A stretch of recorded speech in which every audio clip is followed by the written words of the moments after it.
Women talk about something like empathy, right? And you mentioned that in your Yeah. email. And women are known to be more empathetic than men. Totally fine. But women don't care about a man's struggle. They hang out at the finish line and they pick the winners, right? Well, I care about a man's struggle, and I think a lot of women care about a man's struggle. Like, why wouldn't you? I care about a woman's struggle, and I care about a man's struggle. I care about the struggle. Like, the more I love somebody, the more I care about their struggles. Right. But if you see them disintegrate, becoming a loser version Because of bad themselves, choices? because of choices, because of lifestyle, because of whatever happens, and you have other options. Let's say Kevin from your sales department starts hitting on you. Maybe Steve from accounting looks pretty good next week, and then you have lunch with them, and there's some interest generated, and a little bit of a spark lights up. And, you know, the guy at home, the LTR, the boyfriend sitting around picking his nose, playing Call of Duty all day, smoking weed, getting fat, eating Cheetos with, you know, Dorito dust on his chin when you come home. Kevin from sales is going to look like a better option than Bozo at home. Okay. Am I right? So, yes. So Right. my boyfriend's That's not all going I'm to do saying. that. You're not going to do that as a boyfriend. So knowing yourself, like, you know yourself, you know you're not going to do that. You might fuck up a little bit, but you're not going to do anything like that. Right. So but I why mean, don't you trust your girlfriend to keep loving you? Though, I know, but what you're trying to do, Irene, is you're trying to take your interpretation of the sexual marketplace, of how you view the world, and you're trying to take that and unplug it from your firmware and plug it into Rich Cooper and say, I want you to see things my way. And men don't need to see things your way. Men need to see things their way. They need to understand what masculinity looks like and how to view the sexual marketplace so they can get better results and be admired by the women that they want to be with.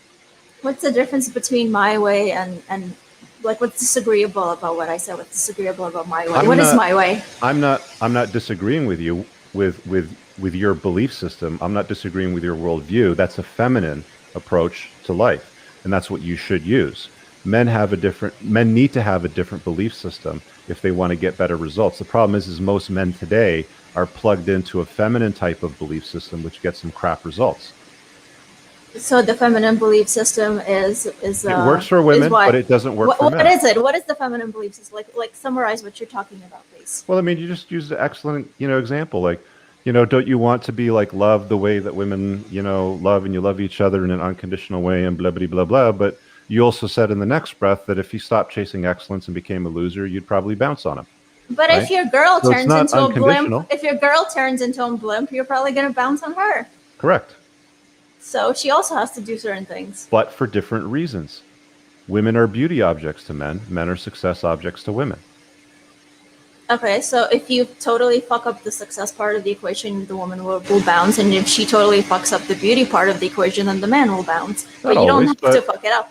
Not always, but the clock will click, start ticking down to the end of that relationship.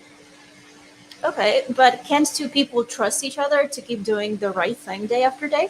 I think that two people in a relationship should trust each other. The man should trust the woman to be a woman, and the woman should trust the man to be a man. If a hot girl walks by with giant tits, he's going to look at her. Yes, but who cares? That's my point. Just like guys should be saying, hey, if I stop chasing excellence, if I get lazy, if I get fat, if I get, sit around today all day long playing Call of Duty, doing nothing with myself, becoming a loser, and she leaves me, okay, that's the nature of women. It's the same thing. That's all I'm saying. Mm-hmm. Okay, so I feel like, well, you're not quite answering my question, are you? Well, what is your specific question? My question is, if you keep doing the right thing day after day, chasing excellence, all that stuff, why don't you trust your woman to stay with you? Because I trust women to be women. There's other reasons why women leave men, but primarily it's because of hypergamy, right? There could be other reasons, right? What are the other reasons? I don't want to have any more kids, right? Let's say my LTR wants to have kids. Okay, see you later. That's an incompatibility, but you can talk about that. What is there to talk about? I'm a man on my purpose. I've already decided where I'm going and what I'm going to do, and if that's a change of direction for somebody else, then they can go off and do their thing. Well, right? can't you figure this out pretty early in the relationship? Like if you want to have kids or you don't want to have kids? Yeah, I think that's a conversation that you should have early on. But I mean, like, you're asking for an example of something beyond what we've already talked about, and I've just given you one. Yeah, but that's an incompatibility you can figure out early on. There can be plenty of incompatibilities you figure out early on. But let's say you don't have any freaking incompatibilities and you say you both chase excellence every Now day. Like, why can't you have that happily ever after? Yeah, so did you watch a lot of Disney movies when you were a kid? No. So why do you have this, like, notion in your head that it's like got to be Irene's way? Like, it's got, like, the mold of a relationship has to look this way, and if it doesn't look this way, then it's wrong. Why are you rejecting my way? Why can't you say that it's possible? How do you know it's not possible? Hey, listen, it's completely possible for a woman to be loyal to a man for his entire life. It's completely possible for him to go and smash a bunch of other women and have threesomes with them and all that kind of stuff, and she'll still be loyal to him. It's completely possible for all of that to happen. Mm-hmm. But we're talking about on a balance of probabilities. You're a smart woman, you're educated, you know that means basically 51% or more. But on a balance of probabilities, this is how men and women behave in these general types of circumstances. Okay, so if you're basically, I'm just trying to figure out, like I really value my relationship, and I see us being together like till death do us apart. Okay, you're 32. Yeah. When did you meet your boyfriend? When? Where? When? Like, how long ago? Oh, like about 5 years ago. Okay, so you met him 5 years ago, so that puts you at 27, yeah? Yeah. Okay, so were you a virgin when you met him? No. Okay, how old were you when you lost your virginity? 18. Okay, so I mean, you've clearly slept with other guys, so it's not like, you're monogamous, because otherwise you'd still be with a guy that you were, that you banged when you were 18. Mm-hmm. Right? So it's not like all relationships have an expiry date. I don't know if your relationship with your 5-year LTR is going to be this year or in 10 years or till death do us part. But the fact remains that a lot of these women out there today are like, I'm monogamous and I'm loyal and you'll have me forever and ever until death do us part. Yeah. Right? But the fact still remains, well, you've been with other guys before you got with him. I don't care what your notch count is. You don't have to tell me, but you've obviously been with other guys, right? Okay. So let me ask you this question. Let's say your boyfriend's name is Bob. Would you tattoo Bob's name on your body?